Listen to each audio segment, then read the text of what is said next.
Welcome everybody to Abhayagiri, at least virtually. Um, this is not a fake background behind me. This is a real background. I actually am up in the forest right now at what we call the ordination platform. And so, and of course, here right now on the West Coast, it's 8:06 a.m., May 22nd. And actually in the Vasa period, which is the summertime for us, we have morning and evening pujas up here on this platform. So it's quite wonderful actually to sit outside, and we're forest monks, so we like forests. We like sitting outside. And right now the wind is blowing a little bit. It's quite pleasant. There's a lot of birds here. I don't know if you can hear any of the birds singing, but there's from time to time there's some birds singing, and it's quite a wonderful area up here in the hill. It's very, very quiet, and yeah, perfect weather, absolutely perfect weather right now, perfect conditions for meditation, for practice. And so the theme I was going to talk about a little bit, and after the talk, you all will get the opportunity to ask questions about it or about anything else if you like. The theme is going to be desire. And this is, those of you who are familiar with the Four Noble Truths, the second of the Four Noble Truths is that desire, or tanha, is the cause of suffering, is the cause of all suffering. There's three types of desire that cause all suffering, and that's bhava tanha, that's kama tanha, bhava tanha, and vibhava tanha. And those three types of desire, the Buddha is declaring, they cause all dukkha, they cause all suffering. And so tanha, I think there's so much that can be said about this, and teachings that can be practically applied for anybody, whether you're a layperson or a monastic, whether you're ordained or not. The teachings on tanha are very applicable. These are to be applied to our own experience.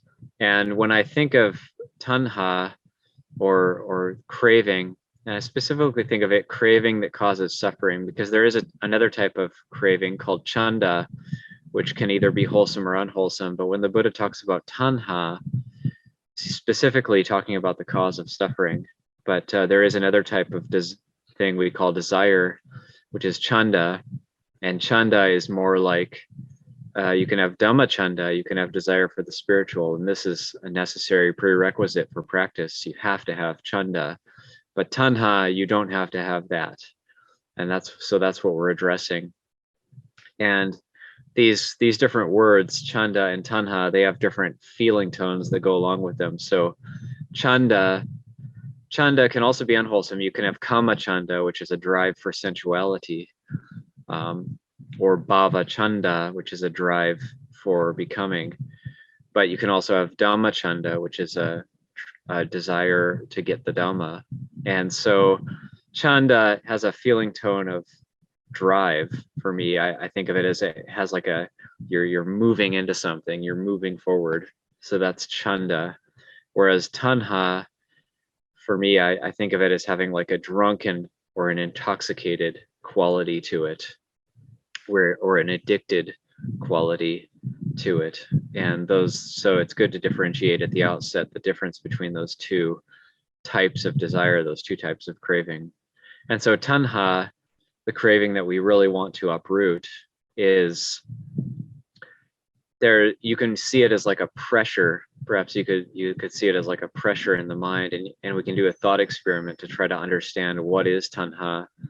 Tanha, think of something like we might want to get something, and I can think of a lot of things, practically speaking, about myself. Say because my father was a wood sculptor, and I have some skills with woodworking, I can develop craving toward, say, wanting tools for woodworking. Say I want a certain Japanese chisel or a certain tool, and as a monk, I can't use money, but I think, oh, I might like to get offered something like this. And I believe Lungpo Viradamo has the same thing come up for him sometimes.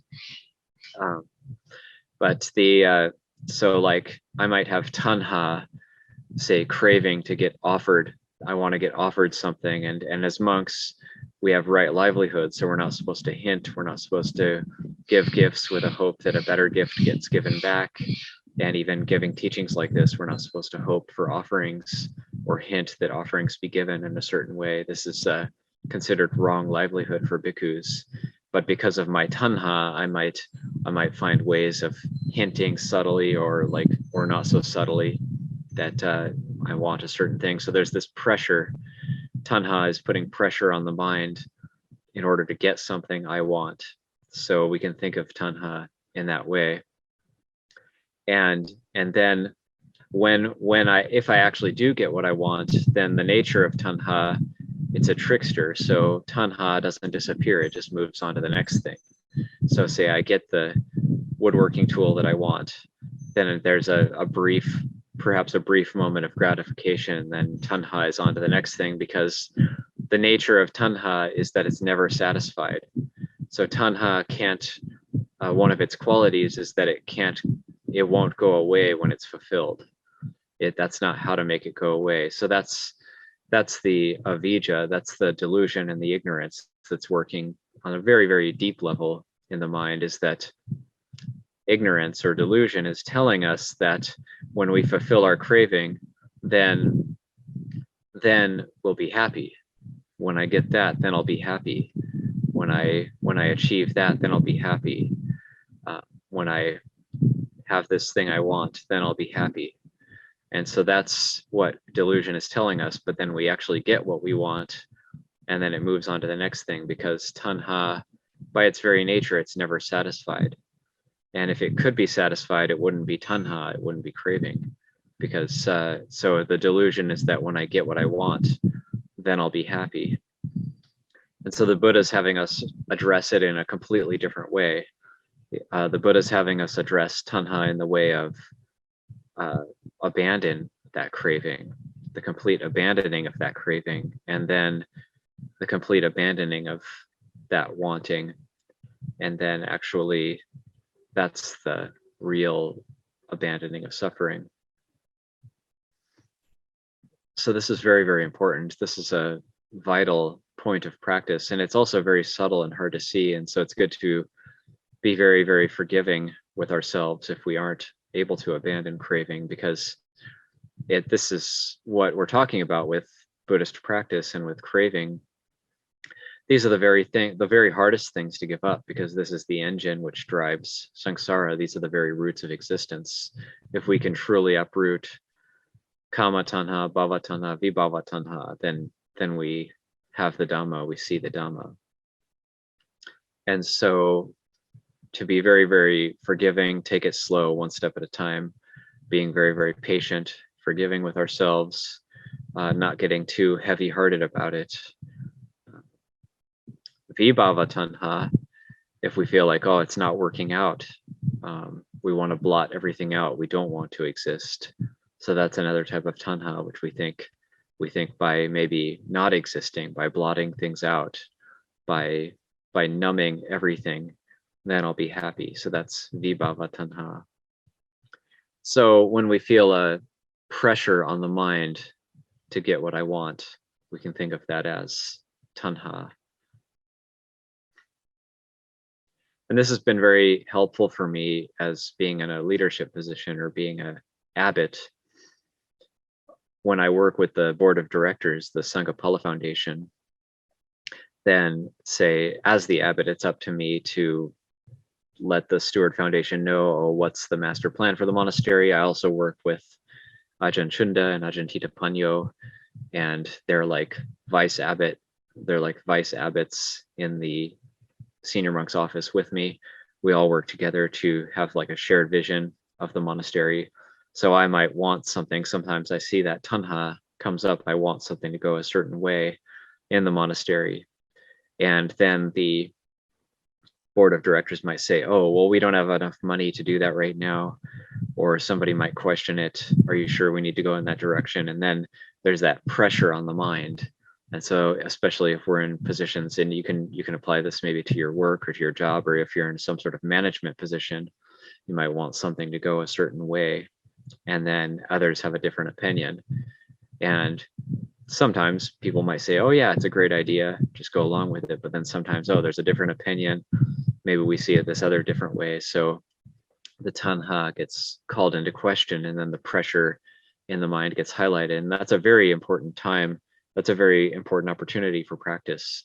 So I could go two different ways in that type of a situation. I could say, no, I'm going to force my way. This is how I want it. I could give into the tanha. I could say, this is how I want it, or I could say question it, which would be the proper thing to do in terms of the practice. I could say, oh, I'm open to the way the others want it. And that's Dhamma. That's the kind of action the Buddha praised. So I could say, well, okay, I'll let go of the way I want it and maybe be open to the way the others want it. And that's practice. So that's how we actually call into question our own desires, our own cravings. And there's a sense of release. There's a sense of empowerment in that. If I can let go of what I want for the monastery or how I want to move forward, what I want to do in terms of a project, and it could be a kuti building project, or it could be some sort of project happening in the monastery, and I say I really want it to go that way, and then the board of directors questions it and says, are you sure you really want to go that way, Ajahn? I'm not sure about that.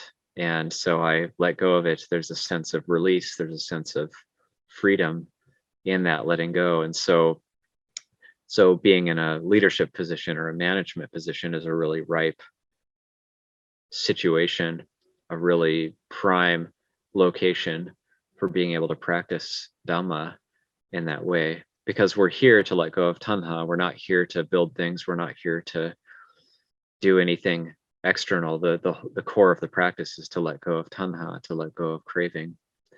And we don't if we become monks, if we become monastics just to get what I want, just to follow tanha, then we're no different than non-monastics. And so when we come back to Dhamma, we come back to the core of the practice. What it's really about is not getting what I want, but it's about letting go of what I want, and therefore getting what is truly desirable, which is freedom from suffering. That's what's truly desirable. And when there is that tanha, there is that pressure on the mind, say for myself in a leadership position, it can also go the other way. I can want people that I'm teaching, junior monks, anagarikas, novices, I can want them to go a certain way. And Longpo Cha spoke about this. He said, when my students don't do what I want, I can become a hungry ghost. So Longpo Cha spoke about this. He said, I tell them what to do and they don't do it. So what do I do then? So when my students don't do what I want them to do, when they don't follow the instructions, or they don't agree, they say, Ajahn, that's not a good teaching. I don't agree with that. They say, you're giving me these instructions, but I disagree. I think it should be done differently. So I could go two different ways there. I could say, you don't know what the hell you're talking about. You're an anagarika. And I could say that. I would even probably be right. Or I could say, well, let's stop for a moment and consider and be open to what they're saying. Are they right or not? And maybe sometimes people come in new, they have a fresh perspective. Sometimes I could say, well, they could be my teacher temporarily. And that would be Dhamma. That would be letting go of craving. So I could say, well, this is a good opportunity for practice. And actually, it's in our Vinaya. I'm not supposed to say, what do you think you're talking about? You got some real issues you got to look into.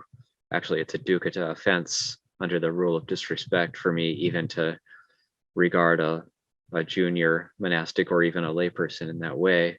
Even if a layperson points something out to me, I'm supposed to thank them and be open to it and actually look into it and see, is it true or not? So according to our rules, we're not supposed to be disrespectful towards, even as a senior monk, I'm not supposed to be disrespectful towards junior monastics or even lay people.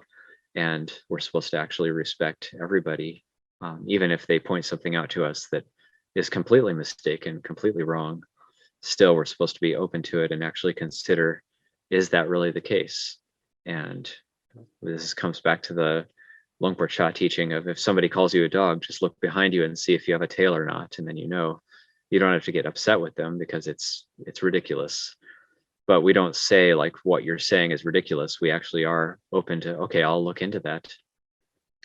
So these rules, the discipline that we have, the precepts that we have, this also causes us to call into question our tanha and that pressure in the mind that, and on a very deeper level, this is connected with atta. This is connected with the sense of self. And so how dare they say that to me? I'm a senior monk. How dare they say that to me? And so I could think, well, that's atta talking. So if somebody criticizes me, that's a good opportunity for practice.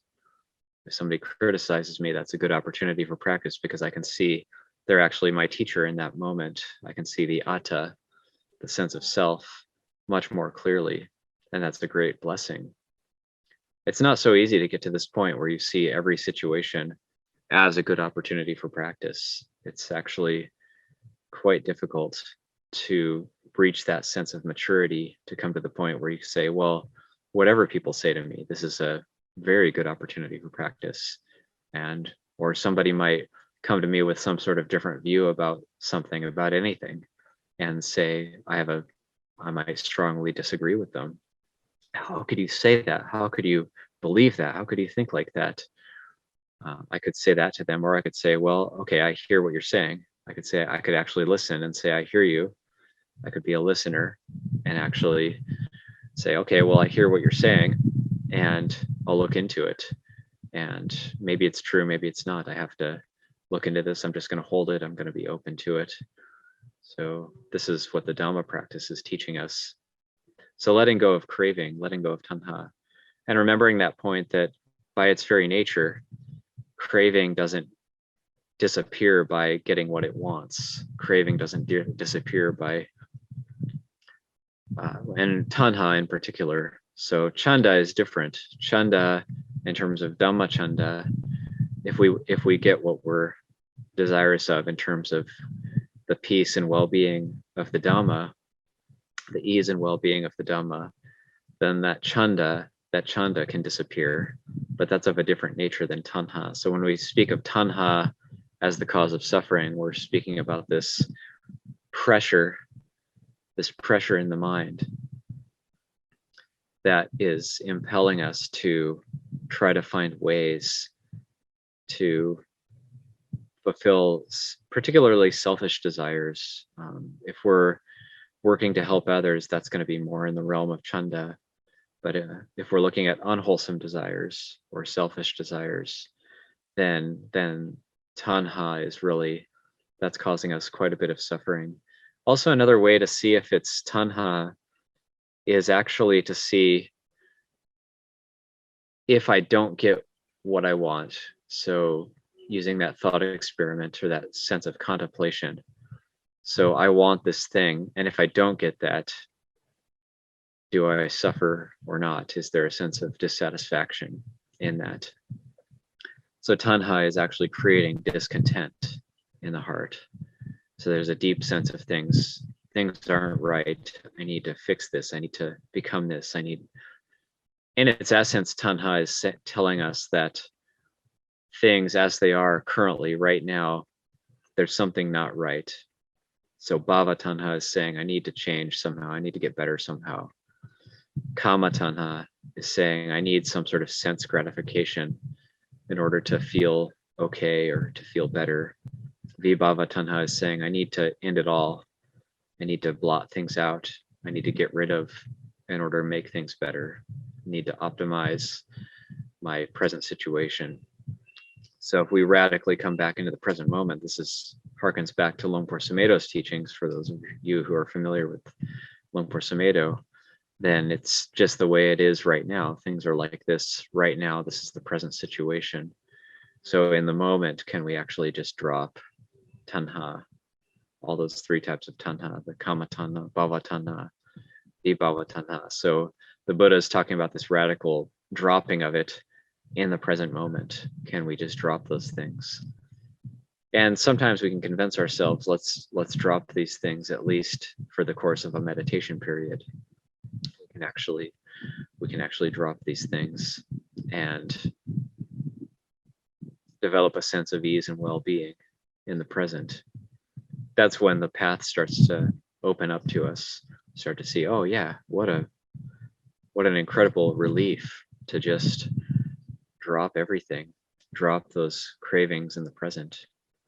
This doesn't mean to say we don't look after ourselves, or we don't move in a certain direction, or we don't just quit our jobs and walk away. We don't just do that. If we're going to become monastics, we do that, of course. But as people in the world who have to survive, who have to do something, and actually as monastics as well, we still need to have our ways of being in the monastery, our daily routines. We need to look after things. We need to look after our bodies. We have these things that we do to survive, to live.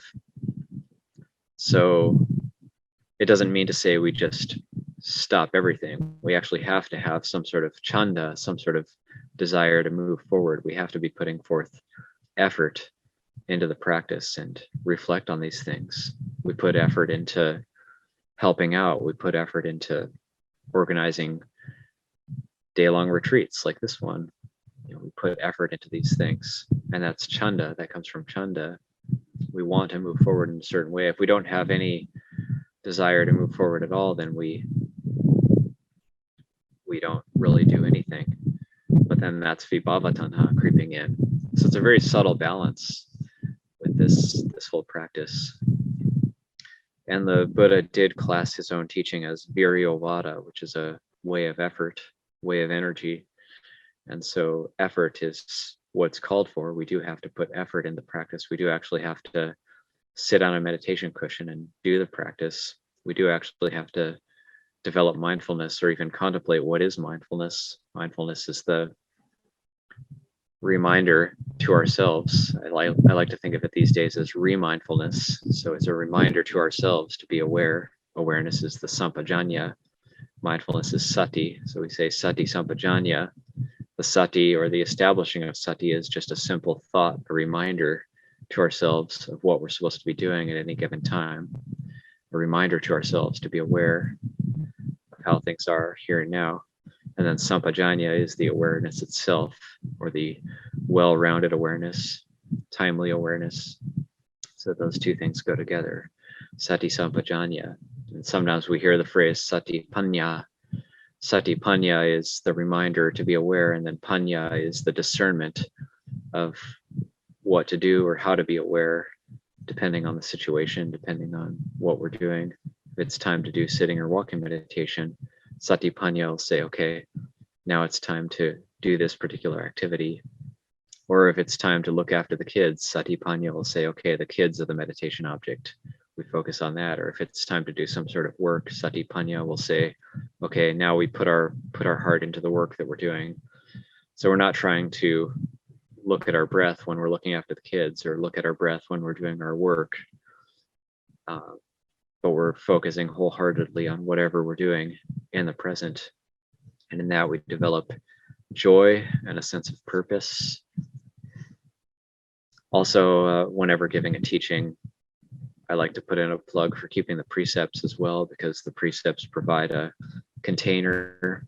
The 5 precepts provide a container for practice, so we don't engage in activities which cause us to develop the inability to develop mindfulness. So we actually do need these precepts, and we do need to meditate and get into that formal meditation posture of sitting or walking meditation on a regular basis. Then we can be developing satipanya, sati sampajanya, and looking into this. What is this tanha? How is it causing suffering? So these are some spiritual qualities that can be developed based on the teachings we've heard, based on a consideration of our own situation. These are spiritual qualities that can be developed. So those are just a few thoughts that come to mind in terms of the theme of desire as the cause of suffering. And I'll end the talk there.